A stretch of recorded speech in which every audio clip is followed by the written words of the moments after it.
And how the Super Bell could work in Mario Kart is you get it, and then, well, when you press a button or whatever, you cat claws swipe out in front of your car. So in a way, it would be similar to the piranha plant, not piranha plant.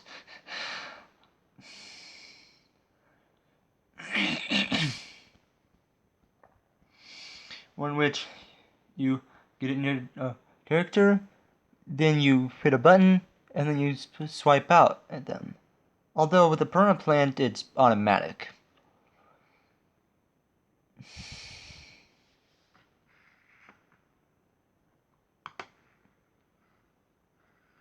So yeah. Now, is it a good idea for an item?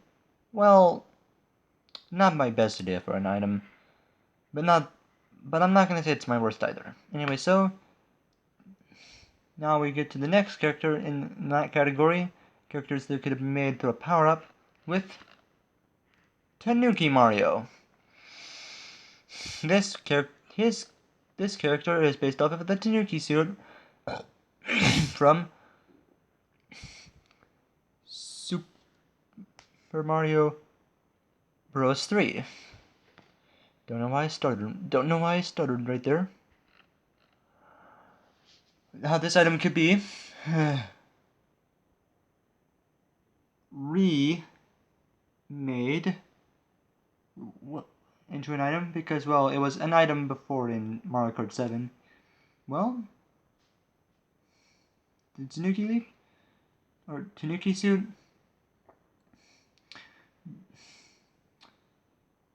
Well, I guess what it could do is encase you in rock stone. Because, you know, like whenever you use the Tanuki suit in Super Mario Bros. 3, if you did that one thing, like you could turn into a statue. You know, because of how, like, the Japanese belief that the Tanuki is a symbol of luck or something like that. Yeah. Yeah, that was already a point made by another YouTuber. Anyway, so... Or they could just, you know, improve the Tanuki leaf from Mario Kart 7.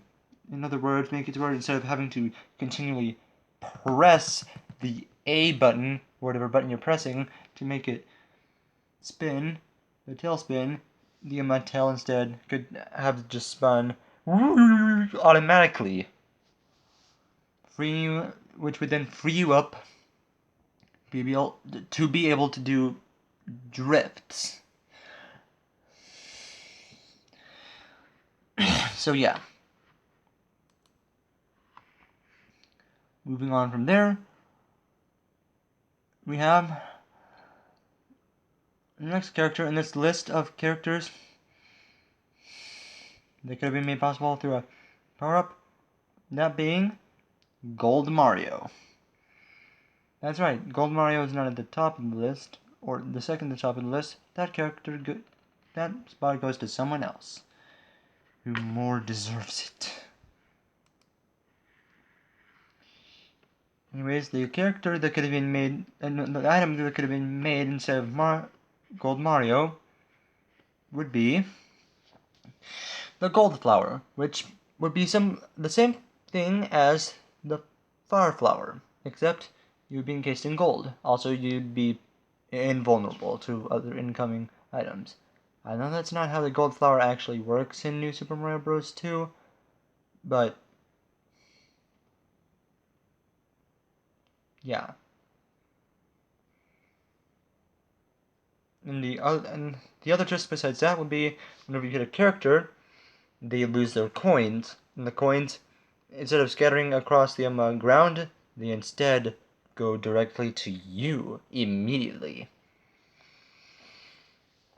And actually, and while on that topic, if Nintendo decides to make that into an actual thing, then hopefully they'll also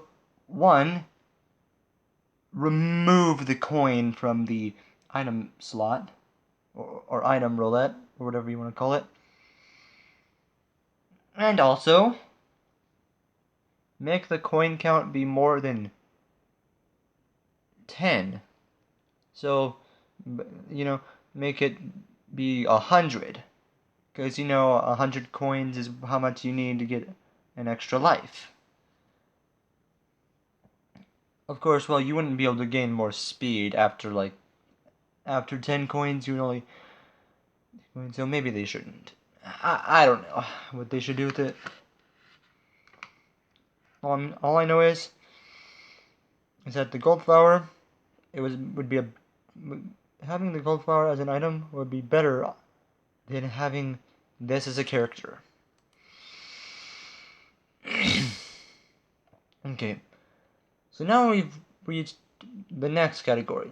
Characters that, well, are bad no matter how much you look at it. The first character we have in this category is the one character in Mario Kart that makes me by far the most angry of them all. And yet he's at number 2. That is Metal Mario.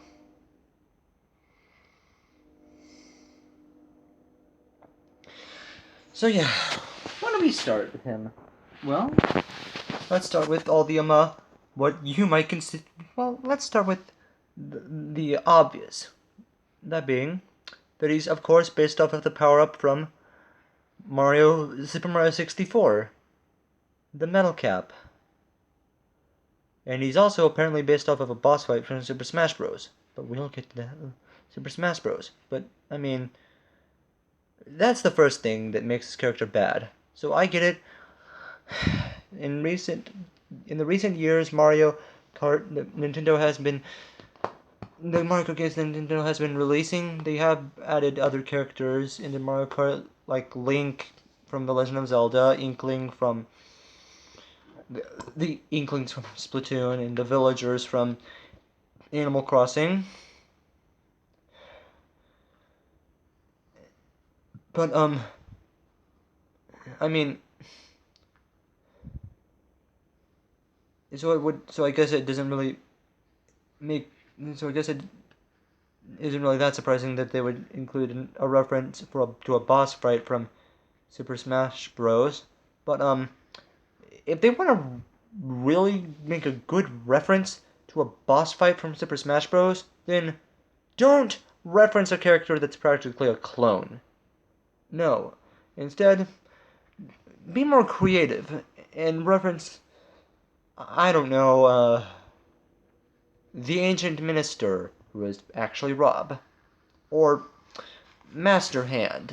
Make Master Hand instead of making Metal Mario into a character, make Master Hand into a character, which, actually, now that I think about it, that'd be kind of interesting, seeing a hand drive a car.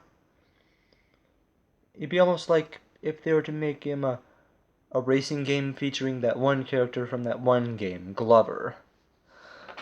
Which, I've never played that game, but for those of you who have, you'll know what I'm talking about. So yeah, now, of course, again, this character, much like the others we've talked about, could have been made playable through a power-up, or an item. This being the Metal Cap. So yeah, how the Metal Cap could work is, well, you would go through you get it, then you put it on, and then it makes you invulnerable to all items temporarily. You don't lose any speed, but you also don't gain any speed either, which makes sense because, well, with it being heavy, yeah. And to go along with that, you'd even be able to hear a remix of the song you hear in Super Mario 64 when using this item. Yeah, that song. So yeah. But now, what exactly makes this character really bad? Well, I don't know. Really bad. Well, Actually, you know what? Now that I think about it, I really don't know. In fact, now that I think about it, maybe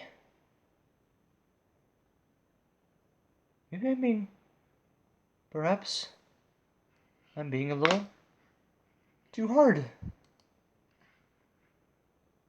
on Metal Mario. Who knows? Maybe he actually is a good character. Yeah. You know what? In fact, how about we go ahead and put this topic aside and look at and talk about